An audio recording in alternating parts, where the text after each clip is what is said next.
नमस्कार दोस्तों, जय जोहार। मैं कौशल तिवारी और बिहनिया संध्या में आपका स्वागत है। वाहन चालकों के हड़ताल ने मोदी सरकार की नींद उड़ा दी। हिट एंड रन कानून को लेकर मचे बवाल के बीच क्या इसका असर 2024 के चुनाव में भी होगा? यकीनन, क्योंकि कानून वापस नहीं लिया गया है, बल्कि हड़ताल को टालने के लिए मोदी सरकार ने षड्यंत्र रचा है, कहा जाए तो गलत नहीं होगा। क्योंकि अब वह कह रही है कि वह ट्रक ऑपरेटर व इससे प्रभावित लोगों से चर्चा करने के बाद ही इसे लागू करेगी। यानी यकीन मानिए कि आप लोकसभा चुनाव के बाद यह कानून लागू कर दिया जाएगा। न तो कानून बनाने से पहले ही प्रभावितों से बातचीत की गई और न ही यह सोचा गया था कि इसके दूरगामी परिणाम क्या होंगे। हमने पहले ही कहा था कि जो 3 कानून पास किए गए हैं भारतीय दंड संहिता, साक्ष्य संहिता को लेकर, वह अंग्रेजों के कानून से 10 गुना ज्यादा भयावह है। लेकिन केंद्र सरकार ने जिस तरीके से यह कानून पास किया और जिस तरीके से हड़ताल के बाद उसे बैकफुट पर आना पड़ा, तो क्या इस कानून के चलते 2024 मुश्किल हो गया है? यकीनन 35 लाख परिवार के अलावा जो निजी वाहन चालक हैं, वे भी दबी जुबान से इस कानून की आलोचना कर रहे हैं। लेकिन सरकार ने इसे वापस नहीं लिया। इसे किस तरीके से पास किया गया वह भी किसी से छिपा नहीं है। विपक्ष के लोकसभा में 97 सांसदों को जब निलंबित कर दिया गया था, उसके बाद इस कानून को बगैर चर्चा बहस के देश के गृह मंत्री अमित शाह ने रखा प्रस्ताव के रूप में और उसे पास कर दिया। विभाग नितिन गडकरी का है, प्रस्ताव गृह मंत्री ने रखा और इसे पास कर।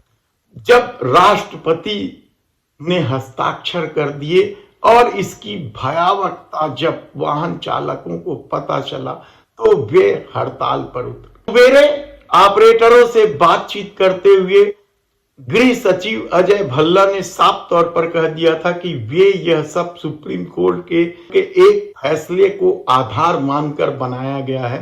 लेकिन शाम होते होते जब स्थिति बिगड़ने लगी और साउथ के दौरे से प्रधानमंत्री लगातार फोन पर दिल्ली को आदेश निर्देश देते रहे, तब कहीं जाकर देर रात इसे अभी लागू नहीं करने का निर्णय लिया।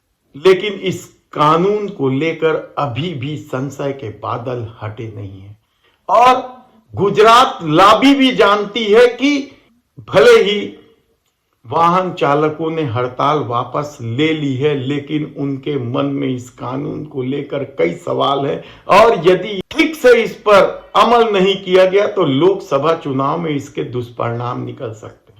हालांकि मोदी सरकार ने राम मंदिर प्राण प्रतिष्ठा के आसरे 2024 को आसान तो जरूर कर दी है, लेकिन वह भी यह जानती है कि सिर्फ राम मंदिर के भरोसे चुनाव नहीं जीता जा सकता, बल्कि हिंदू मुस्लिम का तड़का लगाना जरूरी है।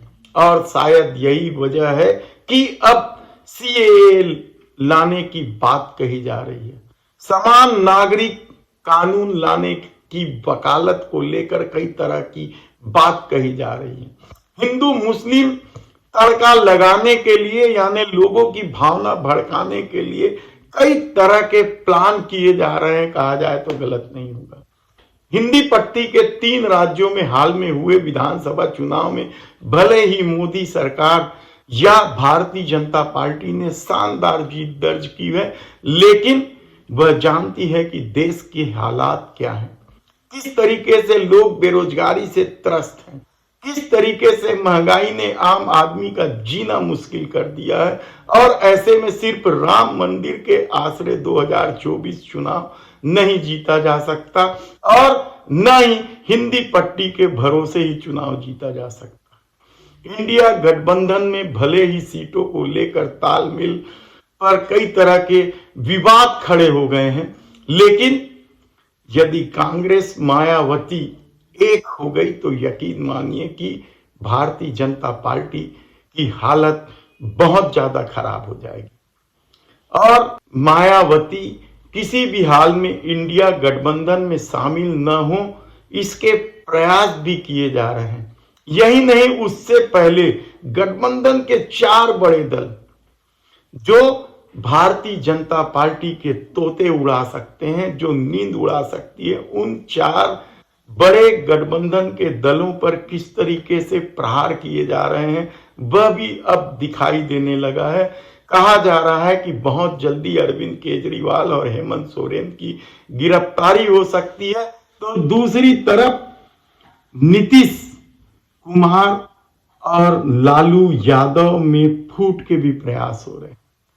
बंगाल को किस तरीके से काबू में किया जाए और कर्नाटक में फिर वापसी कैसे की जाए, इसे लेकर भी कई तरह के प्रयास हो रहे हैं। और इन प्रयासों में भारतीय जनता पार्टी या उनसे जुड़े लोगों का दावा है कि यदि हिंदू मुस्लिम का तड़का नहीं लगा तो 2024 भारतीय जनता पार्टी के लिए दूर की कौड़ी हो जाएगी और वह आसानी से 200 से भी कम सीट पर पहुंच जाएगी। ऐसी परिस्थिति में क्या सीएए के माध्यम से नया खेल होगा, हिंदू मुस्लिम का नया तड़का लगेगा, क्योंकि हिट एंड रन कानून ने नुकसान जो करना था वह तो कर ही दिया है।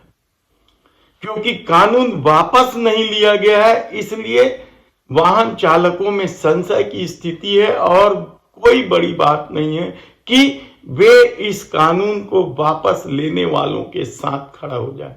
तो क्या कांग्रेस अपने घोषणा पत्र में ऐसी कोई बात कह सकती है? यह भी सवाल है, यह देखने की बात होगी।